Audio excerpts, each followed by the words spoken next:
အားလုံးပဲမင်္ဂလာပါခင်ဗျာကျွန်တော်ကတော့ကိုရီးယားမှာအလုပ်ထွက်ဖို့စဉ်းစားနေကြတယ်ဆိုလို့ရှိရင်ဒီအချက်တွေကိုတော့မဖြစ်မနေသိထားဖို့လိုအပ်ပါတယ်ဘာလို့လဲဆိုတော့ဒီအချက်တွေကကျွန်တော်တို့နည်းနည်းလေးပေါ်စားလို့မရပါဘူးအရင်သတိထားမယ်အချက်တွေဖြစ်ပါတယ်အဲ့ဒါတော့ဘာတွေလဲဆိုတော့ပထမတစ်ချက်ကတော့ကျွန်တော်အလုပ်ထွက်မဲ့စက်ရုံကတစ်နှစ်ထက်ကျွန်တော်တို့လုပ်ထားတယ်ဆိုလို့ရှိရင်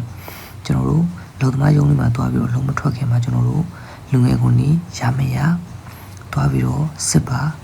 ရှောက်ပါဘောနော်ရမယ်ဆိုရင်ရှောက်ပါပြီးတော့ဒုတိယတစ်ချက်ကကျွန်တော်တို့လှုပ်ထွက်ပြီးတတိယလှုပ်ထွက်ပြီးလို့ပြောလို့ရှိရင်ကျွန်တော်တို့အလုပ်သမားရုံးမှာကျွန်တော်တို့အလုပ်ထွက်တယ်ဆိုတဲ့အကြောင်းကြားစာပေးမပေးဘူးကျွန်တော် ID ကယူပါပြီးတော့တွားစစ်ပါ ID ကတို့ passport လို့ယူပြီးတော့တွားစစ်ပါပြီးတော့လို့ရှိရင်ကျွန်တော်တို့အလုပ် interview ကြပြီအလုပ် interview ကြပြီဆိုလို့ရှိရင်ကျွန်တော်တို့ကအလုပ် interview ဝင်တဲ့အခါမှာအဆောင်ကြီးဖြတ်လာပြီးတော့လို့ရှိရင်ကျွန်တော်တို့ရုံးချတွေပေးလာပြီးတော့ကျွန်တော်တို့အလုပ်ကဘယ်လိုမျိုးလုပ်ရလဲဆိုတော့လုပ်ငန်းခွင်တွေကိုပါတတိချာချာထဲဝင်နေလေ့လာပါအလုပ်မှာအနေရရှိလာပြီးတော့ကျွန်တော်တို့အလုပ်နဲ့ပတ်သက်လို့ပေါ့နော်ဒီအလုပ်တန်းပေါ့နော်အလုပ်တန်းဆိုဥပမာကျွန်တော်ဝင်ဆိုရဲဆိုလို့ရှိရင်မီးရဲ့အပူတန်းတွေရှိရဗျာပြီးတော့ရှင်ဖြတ်ဆက်တွေတုံးရတယ်ဆိုရင်ဆက်တွေရဲ့နားတွေညီရပေါ့နော်ဆက်တွေအရန်ဆူပြီးတော့အဲ့လိုအလုပ်တန်းတွေရှိမရှိစဉ်းစားပါပြီးရင်ကိုရှိလုံနိုင်မလုံနိုင်စဉ်းစားပါပြီးတော့အလုပ်လုံနေတဲ့အလုပ်သမားတွေနဲ့စကားပြောကြည့်ပါဒါအရင်ရေးကြည့်တဲ့ချက်တွေပေါ့နော်ပြီးတော့နောက်တစ်ချက်ရေးကြည့်တော့ဘာလဲဆိုတော့ကျွန်တော်အလုပ်စာချုပ်ချုပ်တော့မယ်ဆိုလို့ရှိရင်တချို့လက်တလုံးကြားလှုပ်ချင်တဲ့တတိတွေကများသောအားဖြင့်ကကျွန်တော်တို့အလုပ်လုပ်နေတဲ့အချိန်မှာလာပြီးတော့အလုပ်စာချုပ်ကိုလာပြီးတော့လက်မှတ်ထိုးခိုင်းတယ်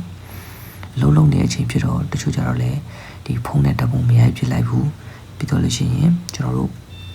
လှုပ်စာချုပ်ကိုတည်တည်ချာချာမဖတ်လိုက်တာဘူးเนาะအဲဒါကြောင့်အဲ့လိုအခြေအနေတွေရှိတာဖြစ်တဲ့အတွက်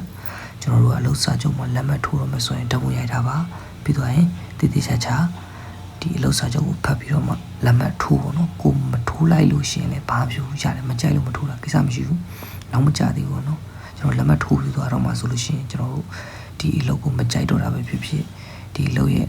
ဒီစိတ်ဖိစီးမှုတန်းနေမခံနိုင်တော့ပါဖြစ်နော်အဲ့ဒါနဲ့ပတ်သက်လို့ကျွန်တော်တို့တည်တည်ချာချာလေးလေ့လာစေချင်တယ်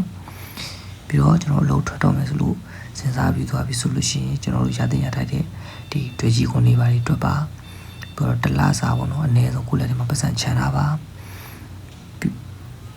တော့တငယ်ချင်းနေနဲ့ဒီအလုံးနဲ့ပတ်သက်လို့ပေါ့နော်ကျွန်တော်တို့ကပြည်နယ်ကန့်သက်တဲ့ထဲမှာပါလားကန့်သက်တဲ့ထဲမှာမပါဘူးလားဆိုတာကိုလည်းတည်တည်ချာချာလေးအလေးထားပြီးတော့စဉ်းစားပေးစီခြင်းတယ်ပေါ့နော်အဲ့တော့လှုပ်ရှားနေတဲ့ညီကိုတွေလှုပ်ထွက်မဲ့လို့စဉ်းစားနေတဲ့